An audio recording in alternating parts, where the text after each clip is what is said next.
कारं व्याप्तं येन चराचरं तत्पदं दर्शितं येन तस्मै श्री गुरवे नमः।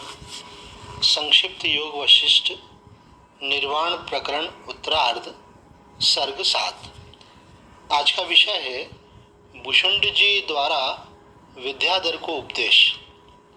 दृश्य प्रपंच की असत्ता बताते हुए संसार वृक्ष का निरूपण।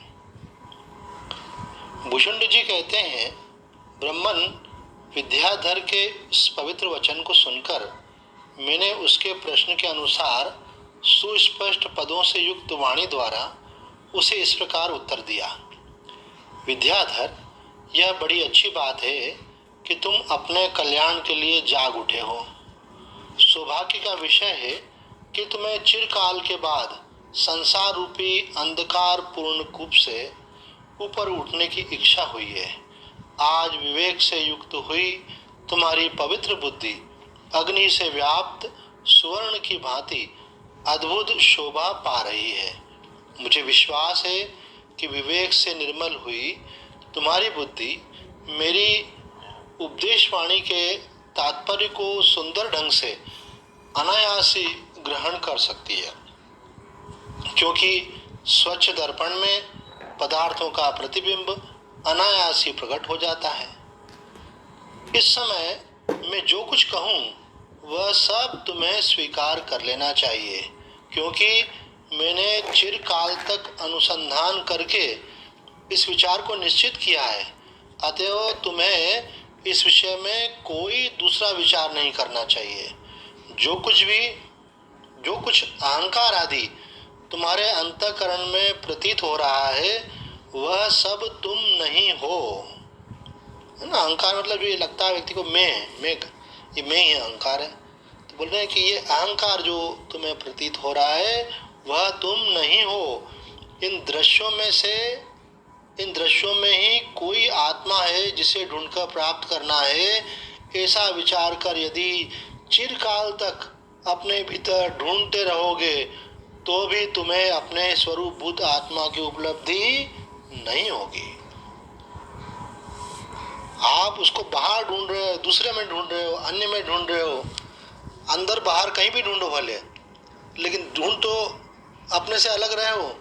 तो कह रहे हैं कि इस प्रकार से तो चिरकाल तक भी ढूंढते रहोगे तो तुम्हें आत्मा की उपलब्धि नहीं होगी। इसलिए दृश्य मात्र ही जिसका लक्षण है, उस अज्ञान को छोड़कर तुम उसके साक्षी को आत्मा समझो। जैसे मृत तृष्णा में जल की प्रतीति होने पर भी वास्तव में वहां जल नहीं होता है, उसी प्रकार सारा विश्व अवस्तु रूप होने के कारण सद्रूप से प्रतीत होने पर भी असत्य ही है। अथवा ऐसा समझो कि यह जो कुछ भी भाषित होता है वह सब ब्रह्म ही है। यहाँ यूं समझो कि वह कुछ भी नहीं है अथवा कोई अनिर्वचनीय वस्तु ही है। तुम अहंता को ही इस विश्व का बीज मूल कारण समझो, क्योंकि उसी से पर्वत, समुद्र, पृथ्वी और नदी आदि के सहित ये जगत रूपी वृक्ष प्रकट हुआ है। और इंद्रियों के विषयों में आसक्ति रूप रस से परिपूर्ण जो ऊपर के भुवन हैं वे ही इस वृक्ष के मूल भाग हैं। चारों युग इसमें लगे हुए धुन है, एक गुण है। अज्ञान ही इसकी उत्पत्ति की भूमि है।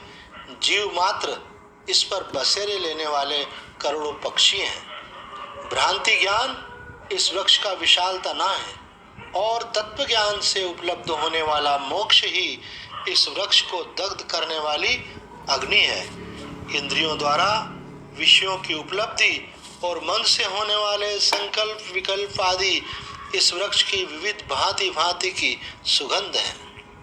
विशाल आकाश वन है, ऋतुएं विचित्र शाखाएं हैं, दसों दिशाएं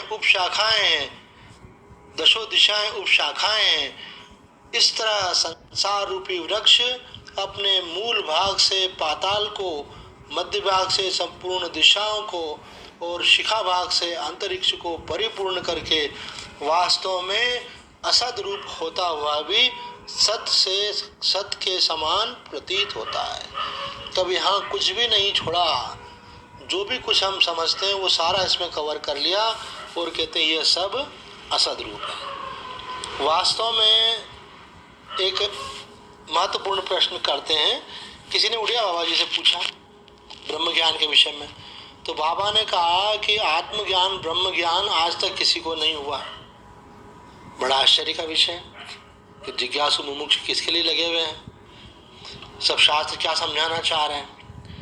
तो अखंडानंद जी महाराज वृंदावन वाले वो बाबा से पूछते हैं, बाबा आपने कहा कि आज तक किसी को आत्मज्ञान नहीं हुआ, ब्रह्म ज्ञान नहीं हुआ, इसका अभिप्राय क्या?